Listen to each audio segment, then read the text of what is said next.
Ternyata banyak kan. Oh my god. Ibu aku pakai HP ini ya? Hah? Aku pakai HP ini ya? Iya. Enggak maksudnya zoomnya pakai HP ini gak apa-apa. Iya. Itu pakai oh iya nggak apa-apa. Cuma dia.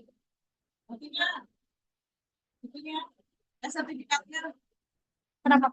Cuma satu. Mau aku sama siapa? Nah, sama aku. Ini juga aku sama. Belum kedal.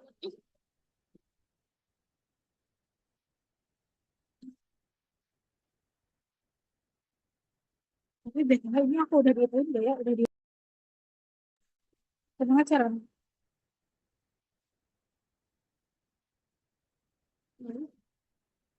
Mikrofonnya di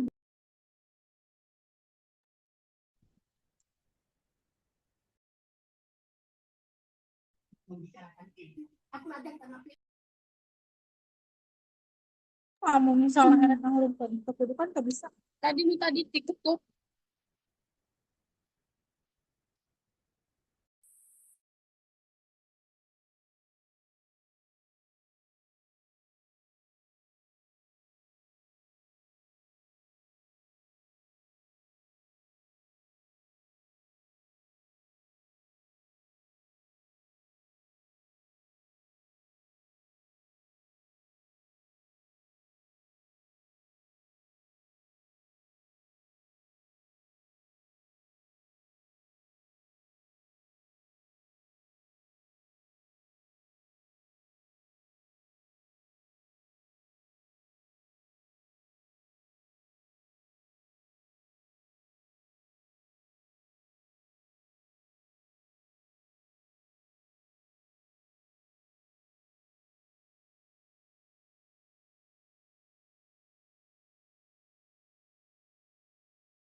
Udah habis. Tuh aja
Di sini aja sih.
Baik, langsung saja kita mulai. Assalamualaikum warahmatullahi wabarakatuh. Selamat sore untuk kita semua. Waalaikumsalam warahmatullahi wabarakatuh. Waalaikumsalam warahmatullahi wabarakatuh. Iya. warahmatullahi wabarakatuh. Waalaikumsalam warahmatullahi Langsung saja. wabarakatuh. Waalaikumsalam warahmatullahi wabarakatuh. Baik, ralat ya.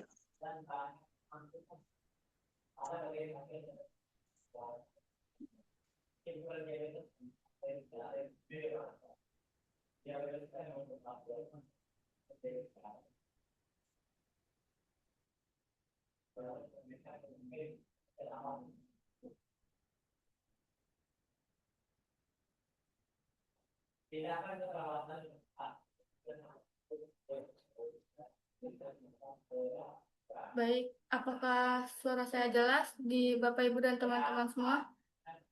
Jelas. Yes. Jelas.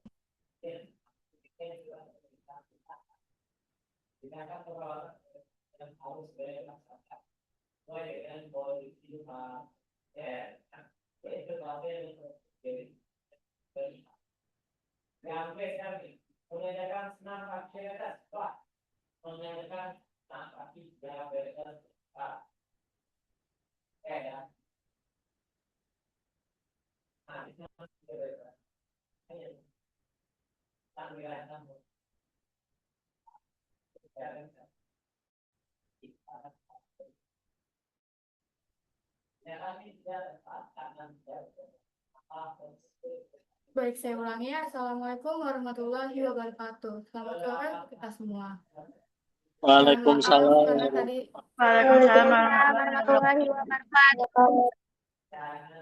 mohon maaf tadi karena saya terdapat kendala pada laptop sehingga kita terlambat untuk memulainya.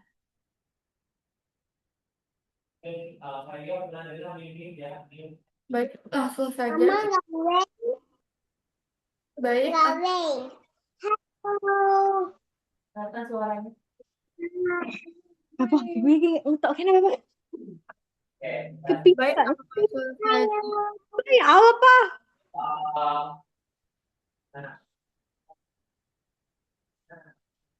mohon maaf, apakah suara saya jelas? Jelas, Kak. Baik, Apa? Kayak mana nggak kene? bentar ya. Baik, langsung saja kita mulai kegiatan ke bedah buku pada hari ini. Sebelumnya, saya mengucapkan terima kasih kepada Ibu Rahmawati Hanifah yang sudah bergabung pada kita, dan juga saya mengucapkan terima kasih banyak kepada Bapak, Ibu, dan teman-teman semua yang mengikuti kegiatan hari ini.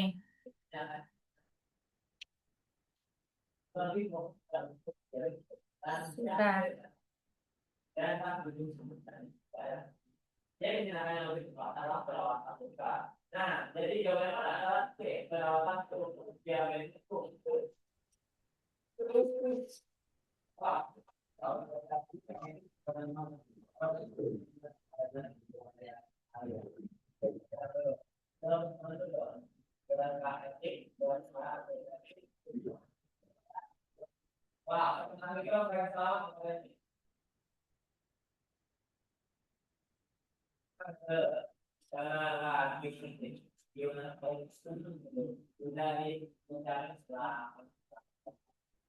Baik, langsung saja kita mulai kegiatan pada hari ini. Sebelum kita mendengarkan pemaparan materi dari Ibu Rahmawati Hanifah, saya akan membacakan sedikit data diri dari Ibu Rahmawati Hanifah.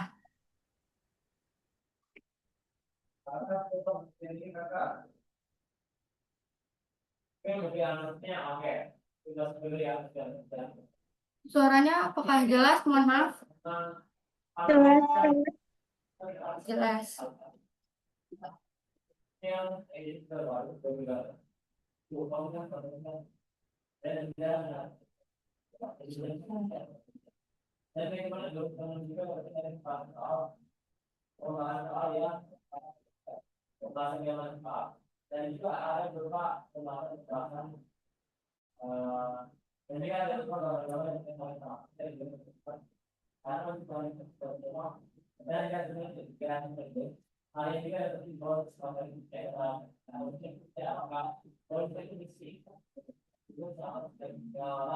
Baik, saya akan membacakan data diri dari Ibu Rahmawati Hanifah. Ibu, nama lengkapnya Ibu Apate Rahmawati Hanifah M. Farm. Tempat tanggal lahir Ibu Rahmawati di Muara Emberung pada 9 April 1993. Alamat dari Ibu Rahmawati Hanifah di Dusun Lui, Kecamatan Cigugur, Kabupaten Kuningan, Jawa Barat. Kerjaan Ibu Rahmawati Hanifah saat ini adalah RSUD Kuningan Medical Center, Apotek Gita, dosen Home Base UM Kuningan, dosen Poltekkes KMC, owner Apotek Wijaya 2. Riwayat pendidikan dari Ibu Rahmawati Hanifah yaitu S1 2010 sampai 2014 Universitas Jenderal Sudirman atau ANSOT, profesi 2015 sampai 2016 Universitas Muhammadiyah Surakarta, S2 2019 sampai 2021 Universitas Muhammadiyah Purwokerto. Nah, sekarang ada pengalaman kerja dari Ibu Rahmawati Hanifah. 2016 sampai 2018, apoteker penanggung jawab rawat inap di RSU Kuningan Medical Center. 2018 sampai sekarang, Kepala Instalasi Farmasi di RSU Kuningan Medical Center. 2019 sampai sekarang, APJ di Dr. Gita. 2023 sampai sekarang, Ketua Komite Tenaga Kesehatan lain di RSU Kuningan Medical Center. 2025 sampai sekarang, Kepala Seksi Pelayanan Penunjang Medis di RSU Kuningan Medical Center. Pengalaman organisasi dari Ibu Rahmawati Hanifah yang pertama, 2017 sampai 2018, anggota tim dan terapi di RSU Kuningan Medical Center. Yang kedua, 2018 sampai sekarang, sekretaris tim farmasi dan terapi di RSU Kuningan Medical Center. 2020 sampai sekarang, anggota tim sasaran keselamatan pasien di RSU Kuningan Medical Center. 2020 sampai sekarang, Pokja Pelayanan Kefarmasian dan Akreditasi Ya Allah. 2022 sampai sekarang, anggota Ikatan Apoteker Indonesia Kabupaten Kuningan dan OKK. 2023 sampai sekarang, sekretaris tim program pengendalian resistensi di RSU Kuningan Medical Center. Ibu Rahmawati juga mempublikasi ilmiah. Yang pertama ada uji aktivasi antioksidan sediaan serum wajah ekstrak etanol daun kelor atau Miranga olivera lam dengan metode DTPH. Yang kedua, gambaran penggunaan obat anti diare pada pasien balita di instalasi rawat inap Rumah Sakit Umum Daerah 45 Kuningan periode 2022. Yang ketiga, ada evaluasi screening,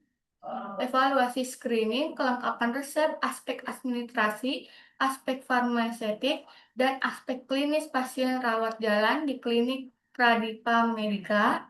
Yang keempat, ada studi pengetahuan mahasiswa tingkat 1 dan 2 Universitas Muhammadiyah Kuningan terhadap kelengkapan alat pelindung diri di laboratorium kimia. Yang kelima, ada studi penggunaan obat antiretroviral pada pasien ODHA di RSUD 45 Kuningan. Yang keenam, ada overview of drug prescribing patterns from mentality 3 patient at the pharmacy installation of the 45 Kuningan Regional General Hospital. Dan yang terakhir, ada pemeriksaan kesehatan dan pengobatan gratis di Desa Kutawaringin, Kecamatan Selajambe, Kabupaten Kuningan. Buku-buku dari Ibu Rahmawati Hanifah yaitu ada buku ajar komunikasi farmasi, Karena kalau itu cuma kalau dibaca semua, jadi lama. Jadi langsung aja. Buku ajar farmasi klinis dan pelayanan kesehatan, dan yang terakhir buku yang akan kita bedah pada hari ini yaitu buku referensi farmasi rumah sakit, manajemen pelayanan dan inovasi klinis. Nah, berikut beberapa data diri dari Ibu Rahmawati Hanifah. Setelah kita mendengarkan beberapa data diri dari Ibu Rahmawati Hanifah, selanjutnya kita akan mengadakan sesi foto bersama. Untuk teman-teman, boleh dinyalakan kameranya, Bapak Ibu.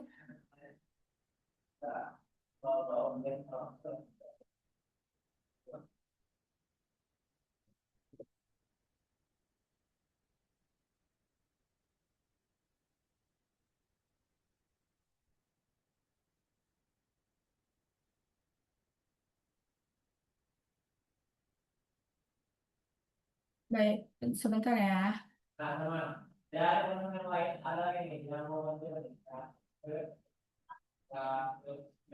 Baik, kita mulai satu.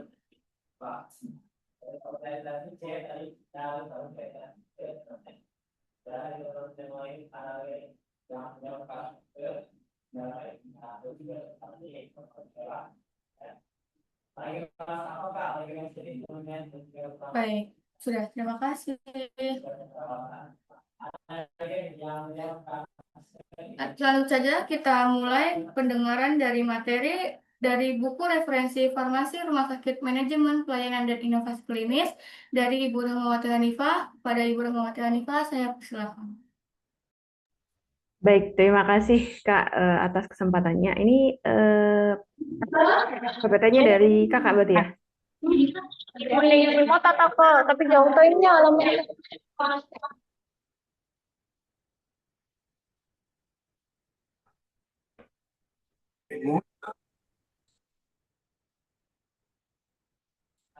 Mohon izin apa? Kenapa Ibu?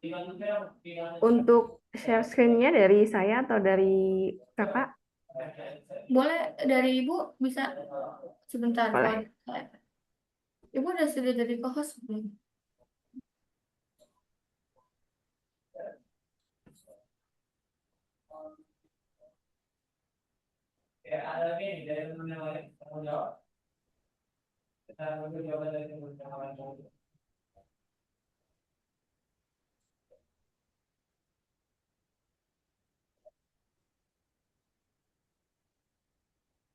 Baik, sebentar ya.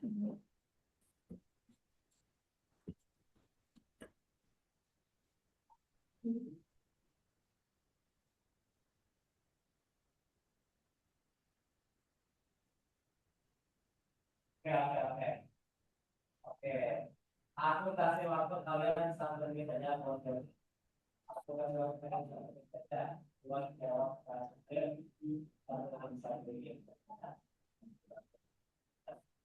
Aku kasih waktu kalian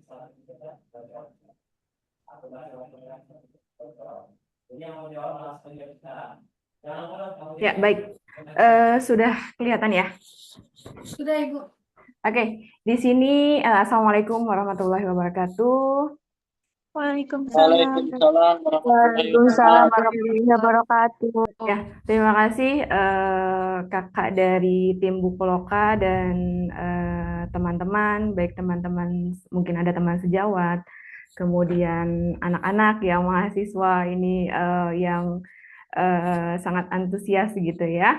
Oke, mungkin langsung saja di sini saya akan membedah buku referensi dari Bukoloka tentang farmasi rumah sakit yang akan membahas tentang manajemen, pelayanan, dan inovasi klinis.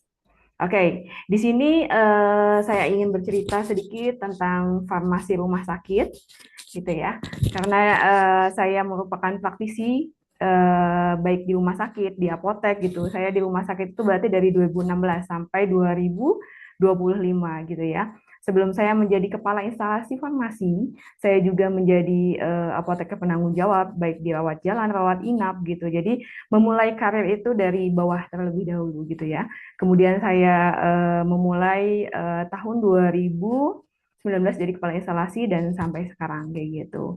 Dan di sini saya akan bercerita tentang farmasi rumah sakit, karena farmasi rumah sakit itu atau instalasi farmasi itu menjadi jantungnya rumah sakit gitu ya. Ketika nggak ada obat, pelayanan itu tidak akan jalan kayak gitu ya. Kemudian di sini akan dipastikan mutu pelayanan kesehatannya kayak gitu ya, khususnya dalam pengelolaan obat, kemudian pemberian informasi dan pemantauan terapi. Kemudian sudah kita ketahui dalam dunia pelayanan modern, peran farmasis itu tidak lagi terbatas pada penyedia obat. Jadi bukan hanya untuk menyediakan obat saja kayak gitu ya, tapi di sini juga berkontribusi dalam tim pelayanan klinis gitu ya. Pelayanan klinis itu berarti bukan hanya kita atau apoteker atau farmasi gitu. Kita akan berkolaborasi dengan tenaga kesehatan yang lainnya seperti dokter, perawat, bidan, kemudian dietitian atau ahli gizi, analis, kemudian radiografer dan tenaga kesehatan yang lainnya kayak gitu ya. Fungsinya untuk apa kayak gitu ya? Intinya semuanya untuk meningkatkan keselamatan pasien karena pasien itu adalah tujuan utama. Jadi baik apoteker, gizi, dokter, perawat, bidan itu semuanya itu bertumbuhnya pada pasien atau keselamatan pasien yang diutamakan kayak gitu ya, dan mendorong efisiensi sistem kesehatan gitu ya. Oke, nah di sini konsep dasar farmasi rumah sakit. Farmasi rumah sakit merupakan komponen penting ya dalam sistem pelayanan kesehatan yang memiliki peran strategis dalam menjamin keamanan obat, efektivitas. Jadi sebelum yang lainnya, farmasi itu harus tahu obat itu aman atau enggak ya, didapatkannya seperti apa kayak gitu ya. Jangan sampai obat itu sudah digunakan oleh pasien tetapi tidak aman, atau misalnya keamanan itu kan bukan hanya dari label. Kemudian keamanan itu bagaimana kita cara menyimpannya kayak gitu ya. Kemudian cara memberikannya benar atau tidak kayak gitu ya. Nah, itu menjadi keamanan. Kemudian efektivitasnya seperti apa? Jangan sampai kita salah penyimpanan efektivitasnya berkurang gitu ya. Nah, obat itu kan bisa jadi ketika misalnya kita salah penyimpanan, kemudian zat aktifnya itu akan misalnya berkurang kayak gitu manfaatnya. Nah, itu bisa jadi. Kemudian efisiensi penggunaan obat di lingkungan rumah sakit. Jadi efisiensi juga menjadi tanggung jawab dalam instalasi farmasi atau farmasi rumah sakit gitu ya. Oke, nah ini 3 kelompok fungsi. Yang pertama itu ada pengelolaan pembekalan farmasi ya, mulai dari perencanaan, pengadaan, kemudian nanti dia penerimaan, penyimpanan, kayak gitu ya. Kemudian pencatatan, distribusi, kemudian nanti sampai ke pemusnahan. Ini dari pengelolaan. Kemudian ada pelayanan farmasi klinis.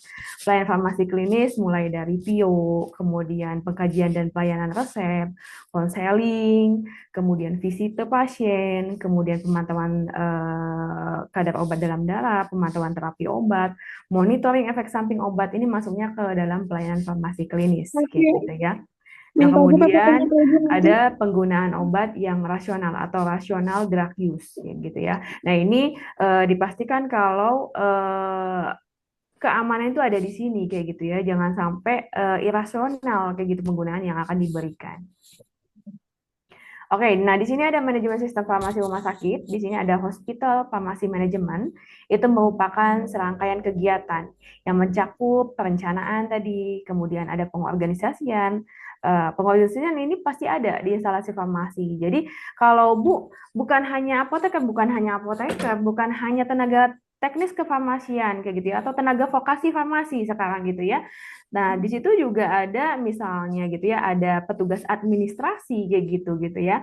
Nah, itu juga ada kayak gitu ya. Kemudian ada pelaksanaan, pengawasan terhadap semua aspek pelayanan farmasi di rumah sakit kayak gitu ya. Kemudian proses ini tidak hanya terbatas pada pengelolaan logistik obat. Logistik obat itu berarti penyiapan sediaannya, jumlahnya berapa kayak gitu ya. Jenisnya apa aja, itu tidak hanya terbatas sampai logistik saja, tetapi menyentuh dimensi strategis dan klinis untuk memastikan bahwa setiap pasien itu akan menerima terapi yang tepat, aman, dan efektif gitu ya. Nah, di sini ada struktur organisasi dan sumber daya. Nah, struktur organisasi pelayanan farmasi di rumah sakit itu memainkan peran penting dalam menjamin kelancaran operasional serta mutu pelayanan yang diberikan kepada pasien gitu ya. Dalam praktiknya, unit farmasi rumah sakit itu dikelola oleh sekelompok tenaga profesional yang memiliki tugas dan tanggung jawab yang saling melengkapi gitu ya. Termasuk ada apoteker sebagai penanggung jawabnya, misalnya kemudian ada apoteker klinis gitu ya. Apalagi sekarang ada apoteker profesi juga atau spesialis kayak gitu gitu ya. Itu juga ada kayak gitu. Kemudian ada tenaga teknis kefarmasian atau tenaga vokasi farmasi dan staf administrasi pendukung kayak gitu ya. Kalau untuk jumlahnya berapa ini tergantung dari tipe dari rumah sakitnya. Misalnya tipe C idealnya itu ada 8 apoteker, berarti satu apoteker itu minimal 2 tenaga vokasi farmasi atau tenaga teknis kefarmasian. Jadi kalau apoteker 8 itu minimal tenaga vokasi farmasinya itu 16 kayak gitu ya. Itu minimalnya. Jadi nanti apotekernya itu dibagi-bagi. Ada yang dia menjadi penanggung jawab depo rawat jalan kayak gitu ya. Kemudian penanggung jawab gudang farmasi, kemudian penanggung jawab depo rawat inap, penanggung jawab depo OK, penanggung jawab depo IGD, kemudian penanggung jawab depo ICU. Nah, itu tergantung kayak gitu ya. Kemudian nanti ada penanggung jawab dari mutu kayak gitu ya. Nah, itu ada seperti itu. Kemudian di sini ada pengelolaan sediaan farmasi dan alat kesehatan gitu ya. Nah, di sini pengelolaan sediaan farmasi dan alat kesehatan itu merupakan bagian vital dari sistem pelayanan rumah sakit yang tidak dapat dipisahkan dari mutu pelayanan kepada pasien gitu ya. Nah, dalam konteks rumah sakit, pengelolaan ini tidak hanya bersifat administratif, melainkan juga strategis karena menyangkut efisiensi penggunaan anggarannya, keselamatan pasien, dan kelangsungan operasional klinisnya. Nah, oleh karena itu, konsep pengelolaan sediaan farmasi dan alat kesehatan itu harus dilihat sebagai suatu sistem terintegrasi yang melibatkan proses pemilihan obat, kemudian pengadaan, penyimpanan, distribusi, hingga evaluasi penggunaan produk secara berkelanjutan gitu ya. Nah, ini sediaan farmasi dan alat kesehatan barangkali yang sudah pernah PKL atau sudah pernah magang di rumah sakit itu melihat ya seberapa banyaknya sediaan farmasi, alat kesehatan. Mungkin kalau pertama baru atau melihat gitu ya, sediaan farmasi ini namanya kok ada yang namanya misalnya IV kateter, Foley kateter, kayak gitu ya. Nah, itu kok kateter-kateter, kemudian nomornya juga berbeda-beda. Nah, ini juga fungsinya juga beda-beda, kayak gitu ya. Jadi, tidak bisa disamakan. Kemudian, ada lagi misalnya obat-obat aja itu misalnya dari paracetamol aja gitu ya. Paracetamol yang satu apa namanya zat aktif misalnya gitu ya atau generik obatnya itu kadang patennya itu bermacam-macam kayak gitu ya. Nah, tergantung dari pabrikannya. Nah, itulah obat-obatan. Tapi kadang kita menghafalnya, jadi bisa karena biasa kayak gitu ya. Jadi kalau sudah terjun langsung di lapangan, mungkin ibu dulu juga, saya dulu juga susah kayak gitu ya.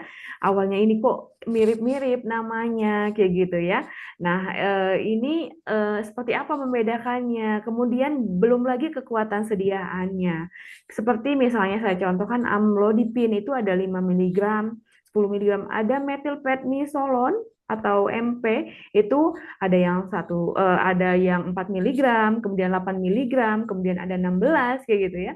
Glimepirid kayak gitu ya. Untuk obat diabetes ada 1 mg, 2 mg, 3 mg, 4 mg. Nah, itu bermacam-macam kayak gitu ya. Jadi kalau sebagai tenaga farmasi itu tidak boleh salah kayak gitu ya, karena pasokan itu berbeda-beda juga. Tergantung di situ dokternya akan menulis apa kayak gitu ya. Jadi jangan sampai salah memberikannya kayak gitu ya. Kalau kita kenal di sini itu nanti ketika kok misalnya saya kok dengar ini ceftriaxone kok mirip juga dengan cefotaxime misalnya kayak gitu ya. Nah, itu namanya ada obat LASA atau look alike, sound alike kayak gitu ya. Ini kita bahas sedikit gitu ya. Nah, apa sih Bu itu? Itu obat-obat yang nama obat rupa ucap mirip yang kedengeran kita itu sama, tapi ternyata dia berbeda isinya kayak gitu. Atau misalnya kalau kita baca kayak gitu atau kita lihat, ih kok kayak mirip ya misalnya gitu, ondansetron dengan ranitidin. Kalau pabrikannya sama itu biasanya sama, padahal itu obat yang berbeda. Yang satu buat mual, yang satu buat lambung kayak gitu ya. Makanya itu nanti perlu apa ya pemahaman khusus yang tadi yang saya jelaskan seperti lasa atau norum tadi. Nah, kok bisa ya membedakannya kayak gitu. Nah, nanti ada petunjuknya seperti label. Label itu yang dia akan menjadi warning bagi kita kayak gitu ya. Oh, ternyata ini obat lasa nih. Kalau kita ambil, awas loh, kita ini obat ini banyak yang miripnya, banyak yang samanya. Atau kekuatan sediaannya itu ada bermacam-macam. Jadi kita mau ambil yang mana nih kayak gitu ya. Kemudian, oh ternyata yang diresepin itu ternyata bukan ini satu atau dua ya. Nah, kalau misalnya seperti itu, mending kita konfirmasikan lagi kepada dokter penulis resepnya. Jangan sampai itu menjadi apa ya kesalahan kayak gitu ya. Oke, kita lanjut ya. Nah, di sini ada pelayanan farmasi klinis. Nah, pelayanan farmasi klinis itu merupakan pelayanan langsung yang diberikan apoteker kepada pasien dalam rangka meningkatkan outcome terapi gitu ya, dan meminimalkan resiko terjadinya efek samping karena obat, kemudian untuk tujuan keselamatan pasien atau pasien safety sehingga kualitas hidup pasien atau quality of life itu meningkat atau terjamin kayak gitu ya. Nah, jadi tadi untuk pengobatan yang diresepkan oleh dokter, disiapkan oleh farmasi, diberikan oleh apoteker kayak gitu ya. Nah, itu semua tujuannya untuk meningkatkan quality of life gitu ya dari si pasiennya. Oke, nah ini ada pelayanan farmasi klinis. Yang pertama itu ada pengkajian dan pelayanan resep gitu ya. Pengkajian dan pelayanan resep itu jadi kita akan menerima resep dari dokter gitu ya. Jadi resep itu kan surat cinta dari dokter kepada apoteker kayak gitu ya. Kemudian apoteker atau petugas farmasi akan menelaah atau men-screening resep tadi. Screening itu ada 3 ya. Ada screening administratif, kemudian farmasetik, dan screening klinis gitu ya. Kalau kita yang sudah belajar itu administratif itu seperti apa sih? Ada nama, kemudian tanggal kayak gitu ya. Kemudian nomor rekam medik kayak gitu ya. Kemudian SIP, nomor izin kayak gitu ya. Itu namanya administratif semuanya kayak gitu ya. Nah, kalau farmasetik itu biasanya ada nama obatnya kayak gitu ya. Misal dokter meresepkan resipe kayak gitu ya, resipe misalnya asam mefenamat misalnya 500 mg. Nah, asam mefenamat itu menjadi nama obat. Berarti itu screening farmasetik. Kalau kita screening, ada nggak sih nama obatnya di sana kayak gitu ya? Jangan sampai oh ternyata di resepnya dia nulis 500 mg doang, tapi nggak ada tertera nama obatnya. Nah, berarti di screeningnya kita lakukan, oh di sini tidak lengkap nih resepnya. Atau kalau misalnya dia sudah resep atau elektronik resep kayak gitu. Oh, kok nggak ada sih tapi ada kekuatannya saja. Atau kebalikannya, hanya ada namanya tapi tidak ada kekuatannya. Nah, itu berarti harus ada konfirmasi yang akan kita lakukan. Konfirmasi itu seperti apa? Bisa via telepon atau via langsung kita kepada dokternya kayak gitu ya. Kemudian nanti yang ketiga ada screening klinis. Nah, screening klinis namanya klinis berarti lebih ke farmasi banget atau lebih mendalam. Seperti misalnya efek samping obat, interaksi obat, kayak gitu ya. Misalnya interaksi obat, obat dengan obat, obat dengan makanan, obat dengan yang lainnya. Nah, itu bisa menjadi screening klinis kayak gitu ya. Gimana Bu, kok kita bisa mengerjakan screening klinis? Biasanya kita bisa mencari referensi atau literatur yang emang bisa kita gunakan, yang terpercaya kayak gitu ya, bukan abal-abal kayak gitu ya, nggak boleh gitu ya. Jadi kita melihat misalnya kita cek interaction atau drug interaction checker atau di Medscape kita mencari misalnya nama obatnya misalnya captopril, kemudian dia ketika kita masukkan dengan misalnya asam mefenamat, kemudian kita masukkan lagi dengan obat yang lainnya, misalnya kita masukkan semua, ada nggak sih interaksi obat di sana? Jangan sampai sampai ketika dokter meresepkan ada interaksi. Nah, interaksi itu juga macam-macam kayak gitu ya. Ada yang minor, kemudian intermediate, ada yang mayor gitu ya. Kalau misalnya interaksinya ternyata dia berinteraksi, tetapi dia misalnya akan menyebabkan misalnya gitu ya, mual misalnya, atau misalnya menurunkan efek misalnya.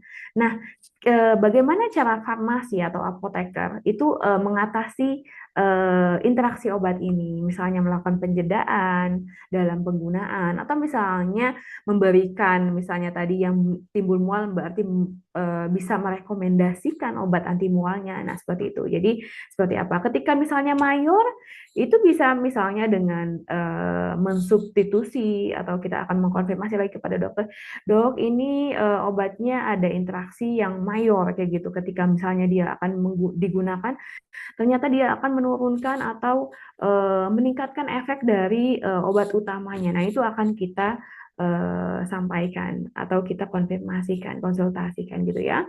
Kemudian yang kedua, penelusuran riwayat penggunaan obat. Nah, riwayat penggunaan obat juga harus ditelusuri kayak gitu ya. Si pasien ini sebenarnya sudah menggunakan obat apa kayak gitu ya. Ada nggak obatnya yang emang diresepkan, kemudian dia hampir sama nih, tapi beda doang namanya kayak gitu. Itu juga ada kayak gitu ya. Jadi harus dipastikan si pasien itu menerima obat yang sesuai dengan pengobatan kayak gitu ya. Kemudian rekonsiliasi obat. Nah, rekonsiliasi obat ini merupakan penyamaan atau penyamaan persepsi antara sebenarnya obat yang dibawa pasien ada nggak sih? Ketika pasien masuk rumah sakit itu dia ada 3 minimal ya. Nah, itu ketika pasien masuk kayak gitu ya, masuk ke IGD, kita tanya, si pasien ini bawa obat nggak, Pak, Bu, bawa obat nggak dari rumah? Jangan sampai ketika si pasien diresepkan obat kayak gitu ya, diresepkan obat ternyata dia menggunakan obat lain selain yang diresepkan oleh dokter kayak gitu ya. Sebenarnya kalau misalnya kata dia, ih ini juga yang obat saya ini yang obat yang saya bawa ini juga dari dokter, tapi kan berbeda kayak gitu ya. Jadi jangan sampai nanti dia minum obat itu misalnya ya, obatnya sama tapi dia minum 2 tablet kayak gitu, yang tadi yang dari dokter sebelumnya yang dia bawa, dia dapat lagi nih pengobatan di rumah sakit kayak gitu ya. Karena ibaratnya merek dagangnya doang yang berbeda. Tapi kan kalau misalnya pasien tuh nggak tahu dia kayak gitu. Padahal apa namanya, khasiat obatnya sama kayak gitu. Nah, itu jangan sampai seperti itu. Makanya kita harus cek rekonsiliasi obat ini kayak gitu ya. Jadi harus dipastikan dan ditanyakan kepada pasien apakah si pasien membawa obat dari rumah kayak gitu ya. Kemudian yang kedua, transfer pasien misal dari IGD atau ke ruangan. Nah, ini juga harus apa namanya, digali lagi informasinya.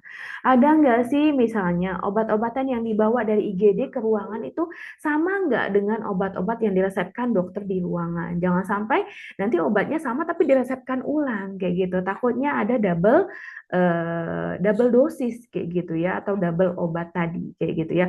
Atau misalnya obatnya berbeda tapi tadi khasiatnya dan indikasinya sama kayak gitu ya. Itu juga sama dengan double pengobatan kayak gitu ya.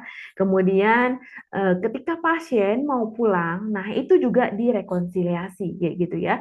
Jadi misalnya pasien dirawat inap, kemudian dia mendapatkan persetujuan dari dokter bahwa si pasien sudah stabil, kemudian si pasien dianjurkan untuk pulang kayak gitu ya. Kemudian dia akan dilakukan rekonsiliasi juga kayak gitu ya. Nah, pengobatan si pasien, karena ketika pasien mau pulang pasti si dokter itu akan meresepkan obat untuk pulang, obat yang dibawa pulang. Jangan sampai nanti obat-obat yang digunakan dan yang di rumah itu kayak gitu ya, itu berbeda kayak gitu ya. Kalau misalnya berbeda pun apa yang harus dihentikan kayak gitu ya. Kalau sama bisa dilanjutkan, tapi jangan sampai dia udah minum dari yang dia sebelum pulang, dia nanti di rumah pulang lagi. Nah, itu harus disampaikan kayak gitu ya, informasinya itu harus detail. Kemudian yang keempat itu ada pelayanan informasi obat atau PIO kayak gitu ya. Nah, ini juga bisa dilakukan terutama untuk pasien-pasien yang emang dia apa namanya, polifarmasi, kemudian pasien-pasien dengan penyakit degeneratif, Oke gitu ya. Pasien-pasien geriatri, nah itu juga bisa dilakukan PIO kayak gitu ya. Apalagi pasien-pasien yang menggunakan obatnya banyak dan jangka panjang kayak gitu ya. Nah, ini bisa disampaikan kayak gitu ya. Jangan sampai si pasien itu tidak mengetahui pengobatannya seperti apa kayak gitu ya. Kemudian konseling. Nah, konseling juga harus dilakukan kayak gitu ya. Banyak juga pasien yang dia butuh konseling sebenarnya kayak gitu ya. Ketika pasien misalnya gitu ya, dia pengobatan yang jangka panjang itu kadang dia merasa jenuh kayak gitu ya, jenuh terhadap pengobatannya kayak gitu. Nah, konseling ini kita bisa memberikan motivasi, kita memberikan apa namanya semangat untuk si pasien dalam menggunakan obat, jangan lupa. Kemudian dosisnya harus benar kayak gitu ya. Kemudian visite ini biasanya dilakukan ketika kita melakukan visit atau apoteker klinis kayak gitu ya ke bangsal atau ke ruang perawatan pasien. Nah, visite ini bisa dilakukan secara mandiri atau kolaboratif bersama tenaga kesehatan yang lainnya seperti dokter, kemudian perawat, bidan, dietisien misalnya seperti itu ya. Kemudian pemantauan terapi obat, yang ini juga biasanya dilakukan terutama di rumah sakit kayak gitu ya. Nah, terapi obatnya sudah benar atau belum kayak gitu ya. Jangan sampai PTO atau obat-obat yang diberikan itu tidak sesuai kayak gitu ya. Nah, ini juga kita harus apa ya? Menggali informasi di sini kayak gitu ya. Dosisnya, cara penggunanya sudah sesuai atau belum. Kemudian yang kedelapan itu ada MESO atau monitoring efek samping obat kayak gitu ya. Nah, ini biasanya ketika ada suatu efek samping kayak gitu ya, kita akan melaporkan monitoring efek samping obat ini dalam form kuning atau naranjo gitu ya. Nah, di situ ada nanti obat apa yang di apa namanya yang menimbulkan efek samping tersebut, kemudian sudah berapa lama menggunakannya kayak gitu ya, kemudian pengatasannya seperti apa kayak gitu ya. Nah, itu ada. Kemudian yang kesembilan itu ada evaluasi penggunaan obat atau EPO. Ini juga harus dilakukan untuk mengetahui penggunaan obat yang sudah diberikan kepada pasien itu sudah sesuai atau belum, kayak gitu ya. Kemudian yang ke-10 itu ada dispensing sediaan steril. Nah, dispensing sediaan steril ini biasanya ini dilakukan sebenarnya ini kewajiban oleh instalasi farmasi atau teman-teman farmasi semua kayak gitu ya. Tetapi banyak dari rumah sakit yang masih dia melimpahkan kepada perawat kayak gitu ya. Dan sebenarnya ini tanggung jawab besar kita kayak gitu ya. Tapi banyak apa namanya ya tenaga farmasi yang kalau di rumah sakit itu pasti kurang katanya kayak gitu ya. Alasannya kurang. Tapi sebenarnya itu bisa dimulai misalnya kita coba deh misalnya ruangan ICU dulu atau misalnya ruangan perawatan satu dulu kayak gitu ya. Intinya sebenarnya dispensing sediaan steril ini itu harus dilakukan oleh petugas farmasi karena farmasi yang mengetahui cara pengenceran obatnya seperti apa, stabilitasnya seperti apa kayak gitu ya. Nah, ini biasanya dilakukan di bawah apa teknik aseptik, kemudian di bawah LAF kayak gitu ya, laminar air flow kayak gitu ya. Nah, kemudian petugas instalasi farmasi yang mengambilnya, mencampurkannya, kemudian nanti dimasukkan ke dalam spek yang sudah siap digunakan oleh perawat. Kemudian nanti dia di etiket, kemudian nanti di label steril kayak gitu ya. Nah, jadi steril ketika perawat akan memberikan obat kepada pasien, itu dia sudah siap menggunakannya kayak gitu sesuai dengan instruksi atau label yang ada di obatnya kayak gitu ya. Kemudian pemantauan kadar obat dalam darah. Nah, ini biasanya dilakukan apa namanya untuk pengobatan yang indeks terapi sempit kayak gitu ya. Seperti penitoin, digoxin kayak gitu ya. Tapi ini masih jarang dilakukan. Tapi mungkin untuk rumah sakit yang sudah besar, yang maju ini dilakukan kayak gitu ya untuk mengetahui ternyata obat itu sebenarnya seperti apa kayak gitu ya, efektifnya seperti apa kayak gitu ya. Kita lanjut ya. Oke, di sini ada farmasi steril dan formulasi. Nah, di sini pengertian farmasi steril itu merujuk pada semua aktivitas yang terkait dengan produksi, kemudian penyiapan dan penyimpanan produk farmasi yang steril, kayak gitu. Yang tadi saya jelaskan sedikit tentang dispensing sediaan steril, kayak gitu ya. Jadi, ketika misalnya kalau dulu kita menyiapkan ampul-ampul, vial-vial nih, misalnya ranitidin.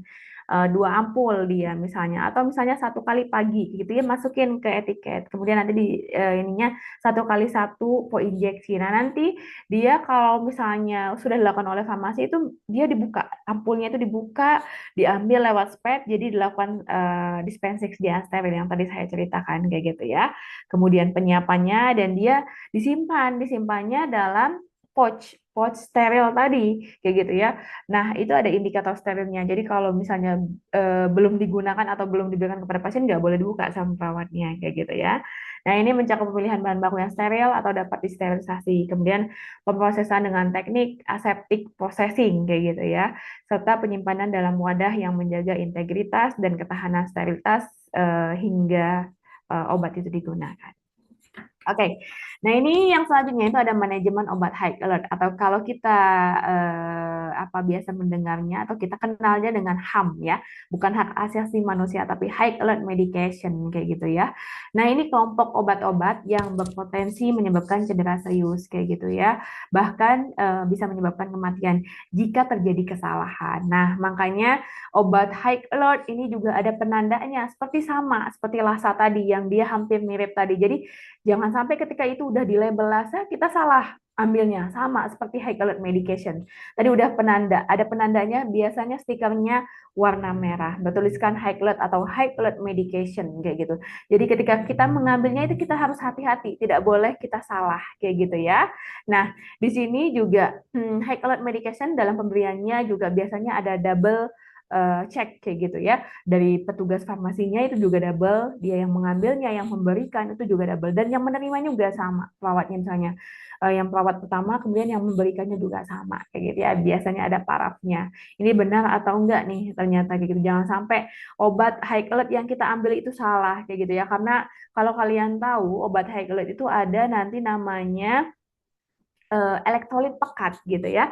Itu elektrolit yang apa ya, bentuknya flash yang kecil kayak gitu ya. Itu mirip-mirip antara misalnya KCL, kemudian Nabik kayak gitu, MGSO 40% kayak gitu ya. Nah, ini hampir mirip dextrose kayak gitu ya. Tapi ternyata dia beda kayak gitu. Nah, itu tidak boleh salah dalam mengambilnya tadi ya. Makanya dia ada label high alert medication kayak gitu ya. Nah, ini dia beresiko tinggi, itu bukan karena efek toksiknya semata, tetapi karena kesalahan kecil dalam dosis, rute pemberiannya, atau pencampuran dapat berakibat fatal. Kayak gitu ya. Kebayang ya, itu tadi dextrose yang elektrolit pekat, kayak gitu ya, kita salah, nah itu berbahaya sekali, gitu ya, makanya nggak boleh ya. Oke, nah di sini ada prinsip stewardship antibiotik gitu ya. Antibiotik stewardship itu adalah strategi sistematis dalam sistem pelayanan kesehatan yang bertujuan untuk mengoptimalkan penggunaan antibiotik guna meningkatkan hasil klinis sekaligus mencegah perkembangan resistensi antimikroba gitu ya. Kegiatan ini mencakup pemilihan agen antimikroba yang tepat, kemudian penggunaan dosisnya yang sesuai, kemudian penentuan durasi terapi yang optimal, serta pemantauan berkala terhadap respon pasien terhadap pengobatan, kayak gitu ya.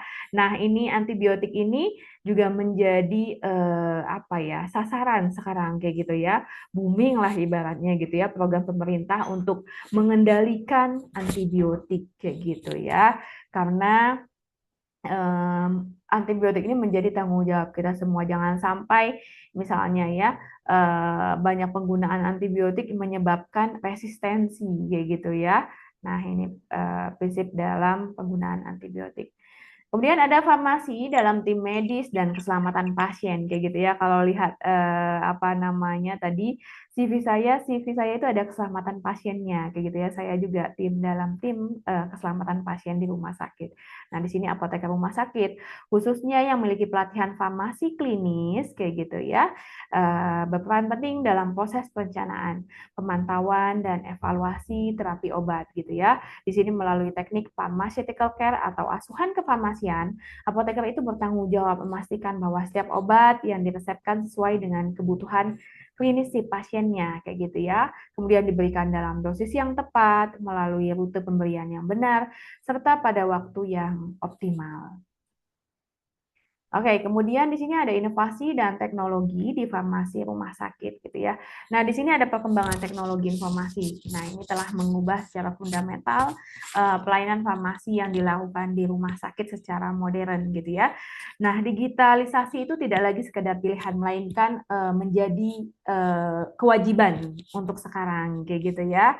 Tapi di sini ketika digitalisasi semuanya itu sudah ibaratnya tersistem kayak gitu ya, lebih tersistem kayak gitu ya. Seperti misalnya saya contohkan, digitalisasi termasuk dengan elektronik resep kayak gitu ya. Kalau dulu mungkin masih menggunakan resep manual yang kalau kalian pernah lihat atau pernah baca di resep manual itu kadang ada tulisannya seperti sandi rumput atau tulisan hasil EKG gitu ya, yang seret seret seret kayak gitu ya. Kadang awalnya ujungnya aja ditulis on gitu ya. Ini ceftriaxone atau ini teh cefotaxin kayak gitu ya. Nah, ini kalau sudah digitalisasi, kita udah menggunakan e-resep gitu ya. Kalau udah e-resep, elektronik resep itu nggak mungkin salah. Setidaknya kemungkinan terjadinya kesalahan itu semakin kecil kayak gitu ya. Apalagi udah jelas nggak ada lagi bahasa tulisan yang tidak terbaca kayak gitu ya, atau misalnya nggak ada dosisnya, nggak ada kekuatannya, itu tidak mungkin karena sudah digital atau computerized kayak gitu ya. Jadi di sini ada obatnya apa, kemudian kekuatan sediaannya berapa, itu semuanya sudah tercatat di sana. Jadi nggak mungkin lagi, ibaratnya tenaga farmasi itu tidak akan pusing lagi bacanya. Kadang-kadang gitu ya, pengalaman di rumah sakit kayak gitu ya, kalau baca resep dokter ntar dulu, ini apa ya? Ini benar nggak ya ini? Ih, takut salah. Ada yang tahu nggak? Ada yang tahu, Bu, ini apa, Bu? Ini kebaca nggak? Kayak gitu. Nah, itu menjadi apa ya? Jadi makan waktu, ya nggak? Semakin lama kayak gitu ya. Yang harusnya kita membutuhkan waktu misalnya 5 menit dalam menyiapkan obat. Jadi kita harus berpikir lagi, ini tulisannya benar nggak sih kayak gitu ya? Ini obatnya yang diresepkan dokter yang kita maksud bukan sih kayak gitu ya. Nah, jangan sampai yang ternyata yang diresepkannya Septri, kita menyiapkannya Cefotaxim kayak gitu kan. Nah, itu berarti kan adanya kesalahan. Nah, jadi memastikan, wah, ini harus benar nih kayak gitu ya. Nah, dengan digitalisasi tadi atau dengan computerized tadi sudah pasti ibaratnya ya kemungkinan untuk kesalahan atau dalam pembacaan itu kecil kecil sekali kayak gitu ya. Jadi ini untuk memudahkan kita juga, terutama bagi tenaga farmasi kayak gitu ya, dalam membaca resep tadi kayak gitu ya. Jadi nggak usah pusing-pusing lagi bingung ini tulisannya apa, obatnya apa kayak gitu ya, nggak kebaca, mau nanya malu, apalagi misalnya tenaga farmasi baru, pegawai baru kayak gitu ya, nggak kebaca obat, mau nanya ke seniornya, gak enak kayak gitu ya, ini tapi takut salah. Nah, kayak gitu itu nggak ada lagi kayak gitu ya. Nah, di sini digitalisasi pelayanan farmasi mencakup implementasi berbagai sistem berbasis teknologi seperti sistem informasi manajemen farmasi atau SIMFAR kayak gitu ya. Ada lagi yang namanya SIMRS, sistem informasi manajemen rumah sakit kayak gitu ya. Kemudian termasuk e-prescribing, e-resep kayak gitu ya. Kemudian barcode medication administration atau BCMA dan telefarmasi. Nah, ini seperti ini ya. Oke, nah ini farmasi rumah sakit dalam kondisi khusus. Kondisi khusus itu berarti kondisi tertentu ya, seperti misalnya IGD, instalasi gawat darurat, kemudian ICU atau intensive care unit kayak gitu. Nah, ini merupakan bagian dari sistem pelayanan kesehatan yang dinamis dan penuh tekanan kayak gitu ya. Nah, ini peran apoteker atau tenaga kesehatan itu menjadi krusial karena setiap kebutuhan terapi obat itu harus dilakukan dengan pertama cepat, tepat, dan berdasarkan data klinis yang terus berubah. Setiap kayak misalnya pasien ICU, dia pertama pasien drop, kemudian dia diberikan pengobatan, mungkin aja ada perbaikan sedikit. Nah, itu menjadi apa ya, tanggung jawab kita juga dalam ibaratnya dokter memberikan terapi dan kita memberikan obatnya kayak gitu ya, dengan tepat tadi kayak gitu, dengan data klinis yang berubah-ubah. Misalnya tadi, oh ternyata pagi tadi tensinya tinggi sekali, kemudian sekarang siang tensinya udah mulai normal. Nah, itu berubah lagi nih pengobatannya, misalnya dosisnya yang harus disesuaikan seperti itu kayak gitu ya. Ya. Tantangan utama dalam emergency farmasi dan critical care farmasi itu bukan hanya pada kecepatan respons saja. Kayak misalnya IGD dia butuh cepat bu kayak gitu ya. Saya butuh obatnya cepet nih kayak gitu ya. Nah, kita juga harus memastikan nggak bisa kita cepat-cepat tapi salah kayak gitu ya. Kita harus cepat dan tepat tadi kayak gitu ya. Nah, tepat dalam pengambilan obatnya. Jangan sampai kita diburu-buru, cepetan, obatnya ini pasiennya misalnya sito kayak gitu ya. Tapi kita salah. Nah, itu nggak boleh. Kita tadi cepat dan tepat kalau untuk pasien IGD. Beda dengan pasien perawatan. Kalau pasien perawatan nggak masalah. Kalau perawatan itu kan berarti ibaratnya pasiennya ya setidaknya dalam kondisinya stabil. Kalau nggak stabil kan pasti dia di ICU kayak gitu ya.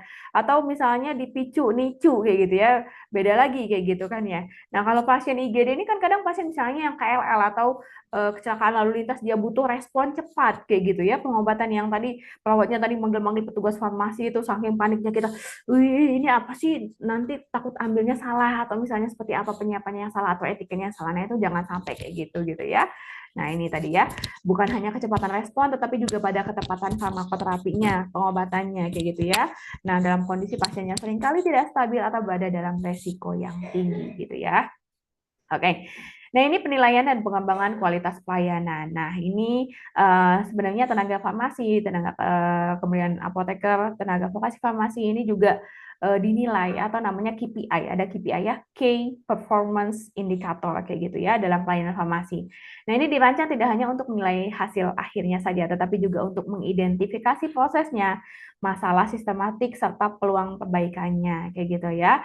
Nah, misalnya di sini evaluasi ini merupakan bagian penting dari upaya continuous quality improvement di bidang farmasi rumah sakit. Misalnya dalam seperti apa dia dalam pengadaannya, sudah benar atau belum dalam memberikan obatnya, kayak gitu ya, dalam konseling kepada pasiennya, kayak gitu. Ini menjadi evaluasi penilaian atau KPI terhadap petugas farmasi atau tenaga kefarmasian, kayak gitu ya. Oke, mungkin itu sedikit pemaparan isi dari buku tadi ya, Farmasi Rumah Sakit. Untuk lebih jelasnya, mungkin bisa langsung baca e-booknya sendiri kayak gitu ya. Baik, itu Kak, mungkin saya serahkan lagi. Baik, terima kasih Ibu Rahmawati Hanifah. Untuk Bapak Ibu dan teman-teman semua, apakah ada yang ingin ditanyakan? Kita buka sesi tanya jawab ya, Bu. Ya, baik. Oke.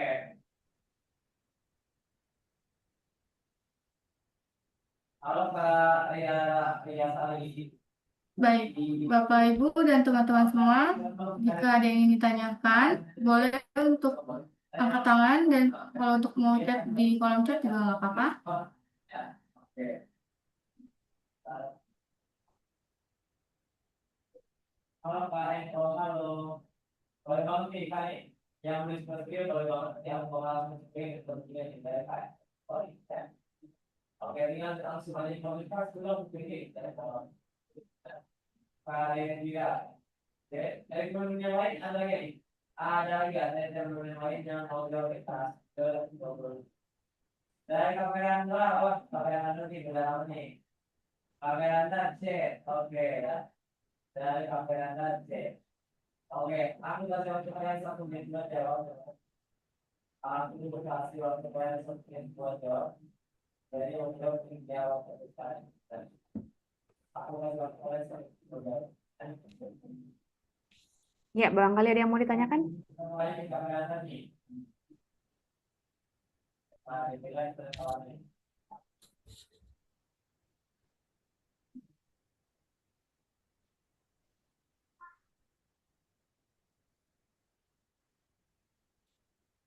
Oke, waktu dan sekitar 30 kali, teman-teman. Jadi yang menjawab langsung aja jawab sekarang. Waktu dan well.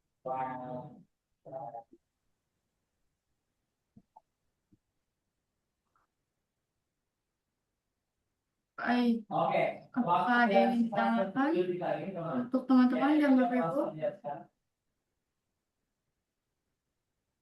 Wah, di sini panas nih. Kalian panas nih. Kalian full.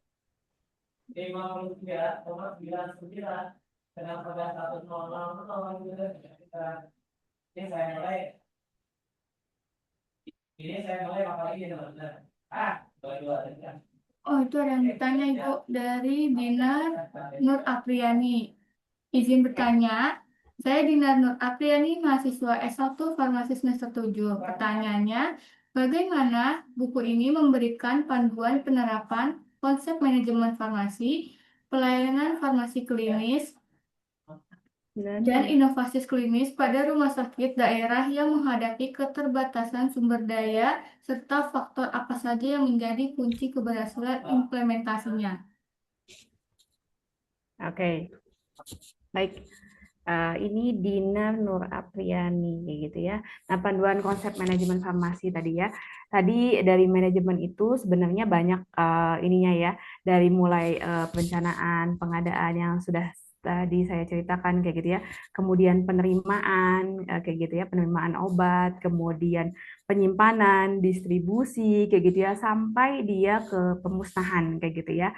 Nah, tadi selain itu dari pengelolaan atau manajemen tadi, kemudian ada farmasi klinis juga kayak gitu ya. Farmasi klinis mulai dari misalnya pelayanan resep atau dan pengkajian resep, kemudian ada PIO, pelayanan informasi obat, kemudian konseling, kemudian ada visite, kemudian pemantauan terapi obat, kemudian ada evaluasi penggunaan obat, ada monitoring efek samping obat, kemudian ada dispensing sediaan steril, kemudian ada PKOD. Nah, itu menjadi ranah pelayanan farmasi klinis kayak gitu ya. Nah, kemudian kalau mengatasi keterbatasan sumber daya, biasanya kita memanfaatkan jadi misalnya apoteker, misalnya ada berapa nih apoteker di sana kayak gitu ya, atau di rumah sakit.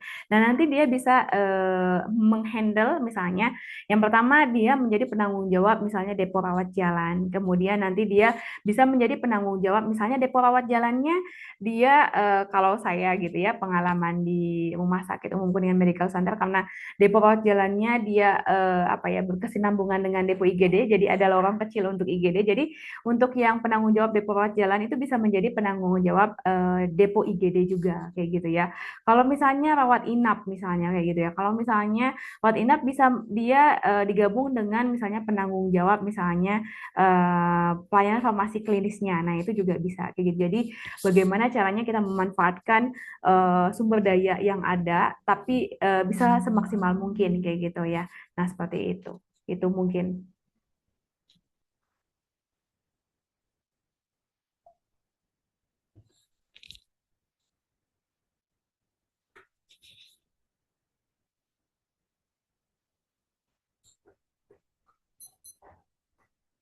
Oke, ini ada pertanyaan yang kedua ya Kak ya. Fani Novi Selviani, izin bertanya Ibu, saya Fani. Apa perbedaan antara farmasi klinis sama farmasi komunitas kayak gitu ya. Nah, kalau farmasi klinis yang namanya klinis sebenarnya kalau farmasi klinis dan komunitas biasanya itu gabung dia ya. Jadi bisa klinis itu namanya klinis berarti biasanya dia di rumah sakit kayak gitu ya, di klinik kayak gitu ya. Kemudian kalau komunitas itu biasanya dia di komunitas yang lainnya seperti misalnya apotek kayak gitu ya. Kemudian dia misalnya apoteker di mana kayak gitu ya. Nah, itu biasanya seperti itu. Jadi klinis itu lebih ke rumah sakit, di klinik kayak gitu ya. Komunitas biasanya di apotek seperti itu.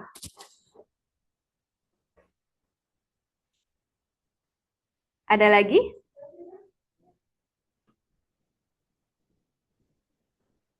Barangkali ada yang mau berbicara langsung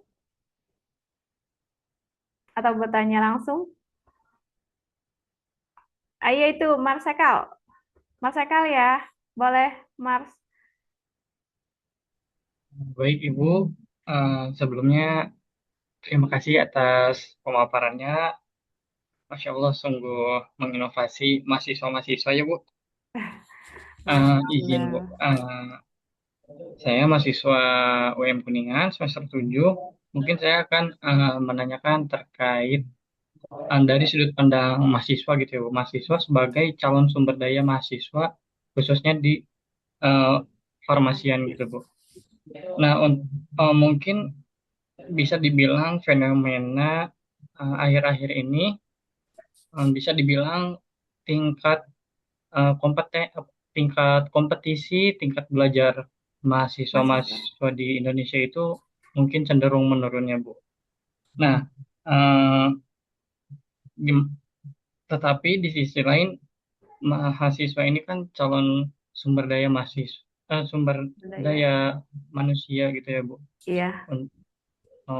Khususnya di pelayanan kefarmasian. Nah, mungkin apakah ada gitu Bu strategi yang dapat digunakan agar calon-calon sumber daya manusia di eh, bidang kefarmasian khususnya ini memiliki kompetensi dan motivasi yang tinggi, Bu. Oke, baik, Mas Hekal, terima kasih ya pertanyaannya, nak. Ya, ya sangat ini banget, inspiratif banget ya, Mas Hekal sebagai mahasiswa S1 Farmasi semester 7 kayak gitu ya. Dia sebagai calon, ya mungkin jadi calon apoteker ya, Mas Hekal ya.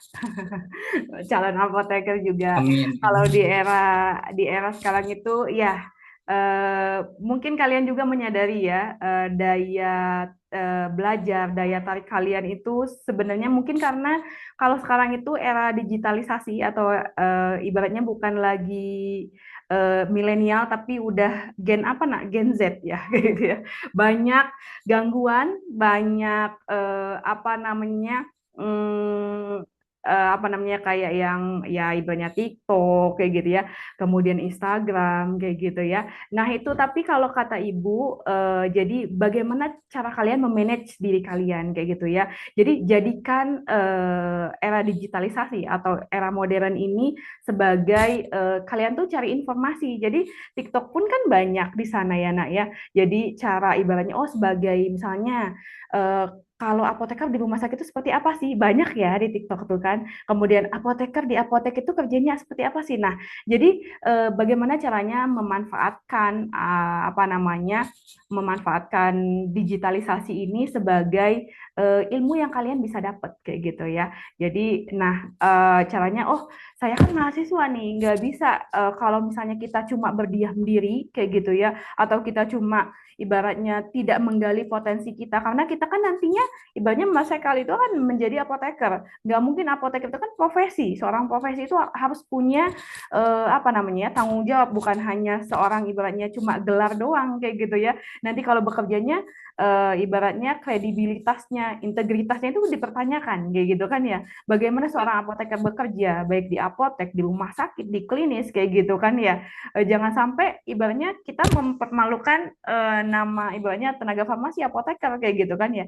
Nah itu jadi kalau menurut ibu ya nggak apa-apa kita misalnya memanfaatkan tadi misalnya ya digitalisasi tadi tapi dengan meningkatkan ilmu tadi misalnya kita banyak mencari informasi di situ misalnya kan banyak ya kayak misalnya ibu juga sering lihat Instagram itu apoteker Rahmanto itu ya nak menginspirasi sekali gitu ya Mister Med kayak gitu ya pernah juga waktu itu diundang di Kuningan kayak gitu ya dia kan kuliah sampai ke luar negeri gitu ya lulusan UNAN tadinya kayak gitu dia menginspirasi dari orang Padang gitu menginspirasi nah itu boleh nak kayak gitu jadi baca-baca kayak gitu kemudian dia juga banyak menjelaskan misalnya interaksi obat ini dengan ini nah kalau kalian senangnya misalnya lihat handphone aja nggak masalah jangan sampai kalian lihat handphone tapi tidak berfaedah atau tidak bermanfaat kayak gitu ya jadi kalian scrollnya wih yang interaksi obat wih monitoring efek samping obat kayak gitu ya nah itu seperti itu nah jadi gimana caranya kita memanage waktu kita antara misalnya oh tapi Bu, kadang saya bosen. Ya udah kalau bosen mah kalau Ibu pernah ceritakan kalian bisa misalnya berorganisasi dengan teman-teman yang lainnya. Misalnya kalian berkumpul dengan teman yang ibaratnya bukan sama farmasi kayak gitu ya. Tapi carilah inspirasi yang emang bukan malah apa ya menginikan kita tapi untuk memajukan diri kita kayak gitu ya. Bagaimana caranya?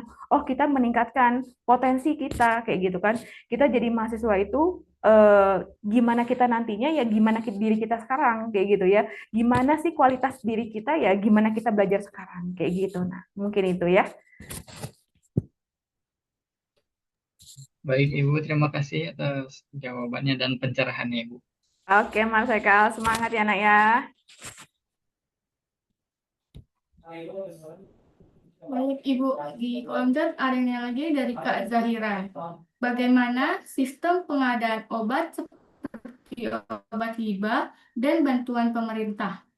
Oke, baik Nazira ya. Oke, untuk obat hibah dan bantuan pemerintah, kalau di instalasi farmasi sendiri itu dibedakannya, nah ya.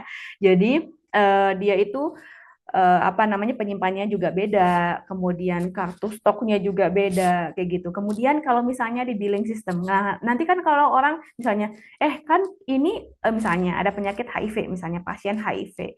Kemudian kalau HIV itu kan ada hibah ya, hibah dari misalnya pemerintah kayak gitu kan, ada obat yang emang dia gratis ya, itu berarti tidak dibebankan kepada pasien, tapi dia gratis kayak gitu ya, emang gratis. Nah nanti kita penyimpanannya juga berbeda kayak gitu dari obat-obat yang dimiliki oleh rumah sakit itu tersendiri, atau misalnya instalasi farmasi itu punya juga obat untuk HIV tapi merek yang lainnya, itu dibedakan, berarti jangan digabung kayak gitu.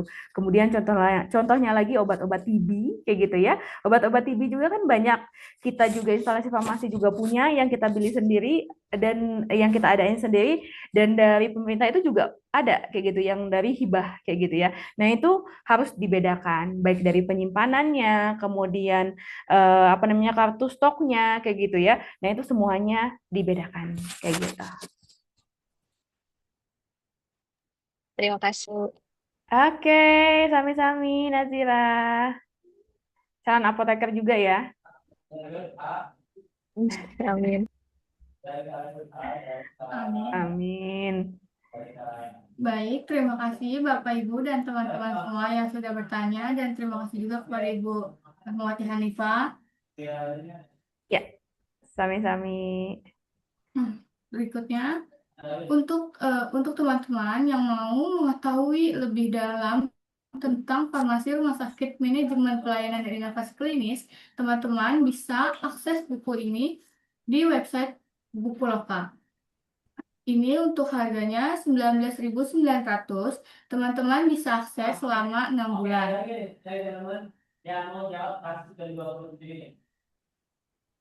Wah, Ya, ini kita langganan sekarang. Terus nanti masukin akun. Jika teman-teman belum ada akun, boleh langsung daftar. Jika sudah, masukin akunnya.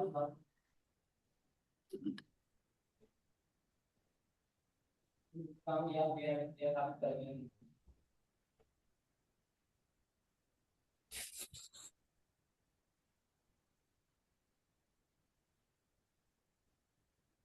Oke, ada lagi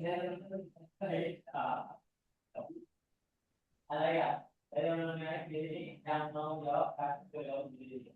Aku baru saya selanjutnya saya membuat jawab. Ada lagi dari mengenai yang mau jawab bahwa tentang kasus jawab. Saya ada lagi berkembang bahwa pokoknya apa yang ini. Pokoknya kalau apa dijelaskan, dijelaskan. Nah, di sini kita bisa cari Ibu Nah,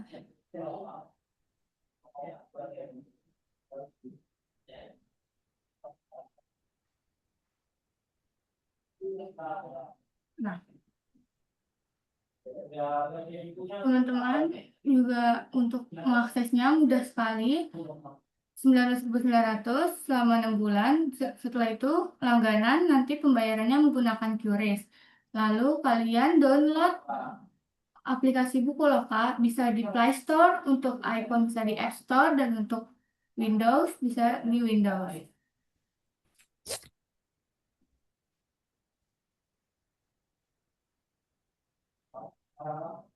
Dan juga saya menghimbau untuk teman-teman jangan lupa follow akun dari penerbit Bukoloka.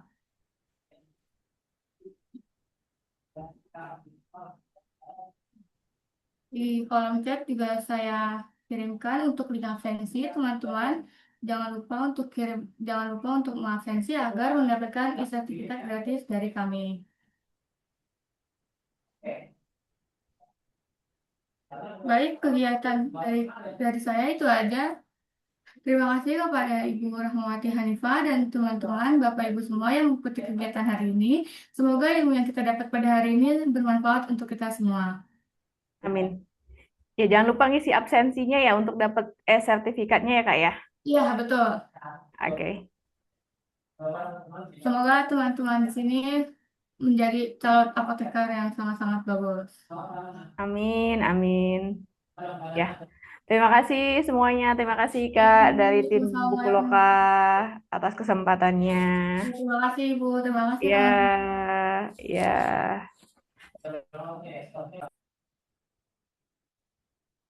ya. Assalamualaikum. Waalaikumsalam.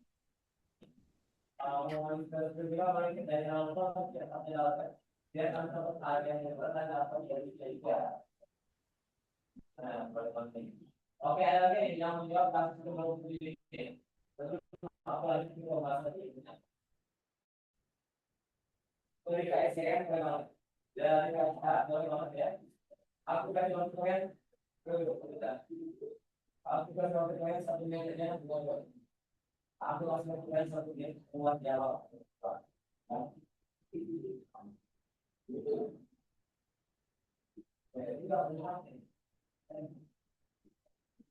Itu harus kerjasama pada diri dengan dari mohon yang besar juga dari jadi pelayanan di dia kalau bisa coba ada yang kalau belum coba ada yang kalau